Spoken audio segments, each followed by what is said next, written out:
روز شما بخیر بینندگان ارجمند. امروز سه‌شنبه 17 ایون است و این برنامه خبری و تحلیلی اخبار آزادی که آن را خبرنگاران ما در تاجیکستان و پراگ تهیه کردند.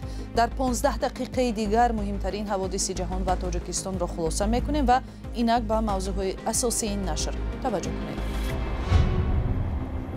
پرزیدنت دونالد ترامپ اظهار باوری کرد که در مرحله کنونی هم ایران شانس سازش بستن با آمریکا را از دست نداده است.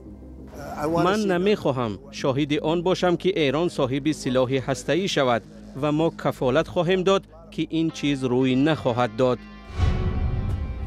از آغاز جنگ خواب نکردم. یک تاجیک ساکن اسرائیل در رابطه با جنگ ادامه یابنده اسرائیل و ایران تجربه خود را نقل کرد. راکت‌های بالستیکی که از طرف ایران پرت می شود به این طرف شبا شروع می شود و وقتی که شبا دیگر شروع شد تو آمادگی می گیری. من 3 روز هست که خواب نکردم.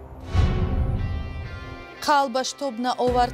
استاد دانشگاه دولتی خوجند بعد اعلان حکم 17 سال زندان در بازداشتگاه جان داد. پرزیدنت ایالات متحده آمریکا میگوید در جنگ میان اسرائیل و ایران هدف او دستیابی به ختم واقعی جنگ است، نه تنها یک آتش بس. دونالد ترامپ شرکتش در جلسه گروه هفتگانه کانادا را پیش از وقت به انجام رسانیده به واشنگتن برگشت و طور رسانه‌های خبری آمریکایی گفتند قرار است جلسه شورای امنیتی کشور را برپا کند. تفصیلات در گزارش میرزانبی خالقزاد. پرزیدنت ایالات متحده آمریکا دونالد ترامپ شام روز دوشنبه پیش از مهلت جلسه سران کشورهای گروه هفتگانه را ترک کرد. کاخ سفید گفت که دلیلش وضع در خاور میانه می باشد. پیش از این ترامپ در یک دعوتی از ساکنان تهران خواست که شهر را ترک و تکرار نمود که ایران می بایست با ایالات متحده آمریکا سازش هسته‌ای را امضا می کرد. من نمیخواهم شاهد آن باشم که ایران صاحب سلاح هسته‌ای شود و ما کفالت خواهیم داد که این چیز روی نخواهد داد. کشورهای گروه هفتگانه شام روز دوشنبه در اظهارات مشترکی از اسرائیل دستگیری نموده ایران را یک منبع بی‌ثباتی در خاور میانه نامیدند و عین زمان جانبها را به پیشگیری از توسعه نزاع در منطقه دعوت کردند. صدایی که شنیدید فضای غبارآلود استادیوم شام 16 ایون اسرائیل قرارگاه صدا و سیمای ایران را در مرکز تهران ضربه زد. آژانس نیروی هسته‌ای سازمان ملل متحد گفت که به عظیمترین کارخانه استحصال اورانیوم ضربه سختی رسانیده شده است. ایران از ایالات متحده آمریکا تقاضا کرد که در این جنگ هوایی به آتشبس پایفشاری کند. منبع‌ها میگویند که ایران توسط کشورهای خلیج به پرزیدنت ایالات متحده آمریکا دونالد ترامپ پیام داده تقاضا کرده است که برای دستیابی به آتشبس به اسرائیل فشار آورد و در جواب گفت که تهران در مذاکره هسته‌ای با ایالات متحده نرم پذیرتر می شود. این تحولات اخیر در مناقشه پرقربانی در میان دشمنان دیرینی اسرائیل و ایران است که دوام 5 روز پی هم به همدیگر ضربه میزنند. در ساعتهای پایان روز دوشنبه موشک‌های ایرانی شهرهای تل‌آویو و حیفا را هدف قرار داده باعث به کشته شدن چند نفر گردیدند. در پی این حمله‌های هوایی از 3 کارخانه عمل کننده غنیسازی اورانیوم در ایران 2 عددش از کار مانده است. اسرائیل گفته است هدفش پیشگیری از دستیابی تهران به سلاح هسته‌ای است، ولی تهران این اتهام و هم نقشه ایجاد سلاح هسته‌ای را رد می‌کند. پرزیدنت ایالات متحده آمریکا دونالد ترامپ به خبرنگاران در کانادا گفت که با سبب وضع در خاورمیانه باید جلسه هفتگانه را پیش از مهلت انجام داده به واشنگتن برگردد. تلویزیون فاکس نیوز گفت که ترامپ اعضای شورای امنیت ملی را برای یک جلسه اضطراری دعوت خواهد کرد. او به تکرار گفته است که در صورتی که ایران طلب‌های ایالات متحده آمریکا را برای قطع برنامه هسته‌ایش بپذیرد، هجوم اسرائیل هم زود پایان می‌یابد. شب 17 ایون گروه نوبتی شهروندان تاجیکستان خاک ایران را ترک کردند. رسانه‌های آذری نوشتند در میان آنهایی که امشب از یک گذرگاه زمینی در سرحد ایران به خاک آذربایجان گذشتند، 10 شهروند تاجیکستان، روسیه، مولداوا و دیگر دولت‌ها میباشند. سفارت تاجیکستان در تهران دیروز گفت که 100 تاجیکستانی برای بازگشت به وطن از آنها یاری خواسته است. نزاع میان اسرائیل و ایران که از 13 ایون به این سو جریان دارد، بسیاری ها را در تاجیکستان نگران کرده است. این موضوع در مرکز بحث و بررسی های کاربران شبکه‌های اجتماعی هم قرار دارد. ҳамкоронам Барот Юсуфӣ ва Иршод Сулаймонӣ рӯҳияву назарҳои сокинони Тоҷикистонро ба таҳаввулот дар ховари миёна гузориш медиҳанд.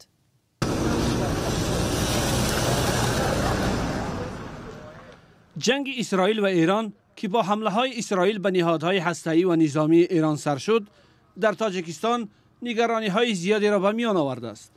جانبداران و مخالفان دو طرف در فضای مجازی با هم درگیر می‌شوند. برخی به عنوان مردم مسلمان و فارسی زبان از ایران حمایت و اسرائیل را محکوم می‌کنند. برخی دیگر می‌گویند ایران با برنامه مشکوک هسته‌ای و سرمایه‌گذاری به گروه‌های وحشت افکن در خاورمیانه زمینه‌گذاری جنگ شد. اما اکثریت امید می‌بندند که پیش راه گسترش این جنگ گرفته شود. با گفته سفیر تاجیکستان در ایران نظام‌الدین زاهدی، تا حالا 30 شهروند تاجیکستان از ایران برآورده شدند و 100 نفر دیگر منتظر انتقالند.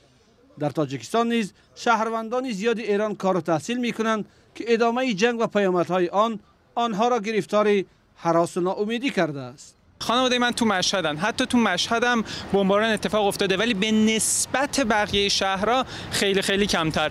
ولی اون استرسی که وجود داره، اون صدایی که تو میشنوی، اونی که تو نمیدونی فردا قراره چه اتفاقی بیفته، بی نهایت سخته. یعنی حتی ماهایی که اینجاییم شاید ما هم نسبت به اندازه اونا استرس داریم. دو طرف جنگ از هدف قرار دادن مرکزهای نظامی و نهادهای استراتژیکی یکدیگر گزارش می‌دهند و یکدیگر را تا مرز نابودی تهدید می‌کنند. اما از رسیدن موشک‌ها به منطقه‌های مسکونی و هلاک شدن مردم آسایشته کمتر می‌گویند، در حالی که قربانیان زیادی پیامدهای حمله‌ها در دو طرف مردم عادی اند. تاجیکان زیادی در دو طرف جنگ زیر ترس و هراس قرار گرفتند، از جمله در اسرائیل نیز. اینجا تو هیچ جا فرار نمی‌کنی. تو همون چیزی که برای تو ارتش میفرستوند پیام‌ها، تو باید اونها رو نگاه کنی. من به شما خیلی ساده میگویم که شبا شروع می‌شود. راکت‌های بالستیکی که از طرف ایران پرت می شود به این طرف، شبا شروع می شود و وقتی که شبا دیگر شروع شد تو آمادگی میگیری. من 3 روز هست که خواب نکردم، دیگر شبت مثل روز شد، روزت مثل شب. پس از حمله اسرائیل به ایران در 13 ایون و آغاز جنگ موشکی این دو کشور، شرایط غیر انتظار برای مردم از جمله شهروندان خارجی که در این کشورها قرار دارند ایجاد شده است. ایران یک کشور همزبان با تاجیکستان است که تاجیکان برای تحصیل، تجارت، طبابت و گردشگری و نیازمندی‌های دیگر به این کشور زیاد سفر می‌کنند. در اسرائیل هم تعدادی از شهروندان تاجیکستان قرار دارند که مقامات این کشور در حال حاضر بیرون رفتن مردم را اجازه نمی‌دهند. تاجیکستان در اسرائیل سفارتخانه ندارد و مسئولیت روابط به دوش سفارت تاجیکستان در قاهره است. تا کنون خبرهای رسمی برای بیرون آوردن شهروندان تاجیکستان از این کشور رسانه‌ای نشده است. تاجیکستان در روز اول حمله اسرائیل به ایران را محکوم کرد و خواستار دریافت راه‌های صلح‌آمیز حل بحران شد. سلام، اگر خط و خبر می‌خواهید ما داریم. نوید بامدادی، سرخط خبرها، اخبار تاجیکستان و جهان، گزارش‌ها و تحلیل‌ها. چی می‌گذرد و چرا؟ دانستن فهمیدن است. زمینه یا اپ ما را بگیرید. امامعلی رحمان رئیس جمهوری تاجیکستان با همتای چینی خود سی جین پین درباره تقویت همکاری‌های دوجانبه گفتگو کردند. ملاقات امروز در حاشیه نشست رهبران کشورهای آسیای مرکزی و چین در شهر آستانه صورت گرفت. پرزیدنتان تاجیکستان و چین با گفته مقامات رسمی از رشد همکاری‌های دو کشور اظهار قناعتمندی کرده گفتند در گردش سودای خارجی تاجیکستان سهم چین زیاده از 20% را تشکیل می‌دهد و حالا در تاجیکستان 700 شرکت با سرمایه چینی کار می‌کنند. عین زمان این نگرانی صدا می‌دهد که تاجیکستان در آینده هرچی بیشتر پایبند امر و اراده سیاسی چین می‌شود. دوشنبه از پکین در مرحله کنونی 820 میلیون دلار قرضدار است. و اکنون مطلب از تاجیکستان، یک استاد دانشگاه دولتی شهر خوجند در بازداشتگاه فوتیده است. پرویز پولادی 3 ماه پیش بازداشت شده با اتهام‌های گرفتن پاره و جنایت‌های اخلاقی به 17 سال زندان محکوم گردید. نزدیکانش میگویند مرافعه پولادی بدون حضور آنها گذشت و برای همین درباره اتهام خبری ندارند. عیبنامه این استاد دانشگاه رسما نشر نشده است. پیوندان او با تصدیق خبر مرگش گفتند که حادثه فوت هفته گذشته بعد شنیدن حکم رخ داد و الکی بعد تشخیص او را به خاک سپردند. تفصیلات از همکارم فرزان محمدی. روزیزاده پرویز پولادی اجرا کننده مدیر فاکولته بیولوژی و کیمیای دانشگاه دولتی خوجند شب 13 ایون در بازداشتگاه فوتیده است. پدرش روزیبای پولادوف در یک تماس تلفنی گفت که جسد فرزندش را روز 13 ایون در ناحیه اشت به خاک سپاریدند. هرچند در این باره مقامات رسما خبر نداده است، ولی بعضی‌ها گفتند پرویز پولادی بر اثر فشار بلندی و درد دل فوتیده است. وقتی آخر هفته گذشته در دادگاه شهری خوجند 17 سال حکم حبس اعلام کردند، وضعیتش بد شد و در بازداشتگاه طبیبان نتوانستند او را از مرگ نجات دهند، افزود یک منبع رادیو آزادی. طبق اطلاع دریافتی رادیو آزادی، پرویز پولادی را با اتهام فساد و رشوه و بعضی جنایت‌های اخلاقی زندانی کردند. حکم آخر هفته گذشته اعلان شده و طبق معلومات دادگاه هنوز قوه قانونی نگرفته بود. روزیبای پولادوف پدر این استاد دانشگاه گفت که هرچند به مرافعه هایش می رفتند ولی دادرس اجازه اشتراک نمیداد و دقیقاً جزئیات حادثه را نمیدانند. با این وجود آنها عاید این مسئله عزمی به جای شکایت کردن را ندارند.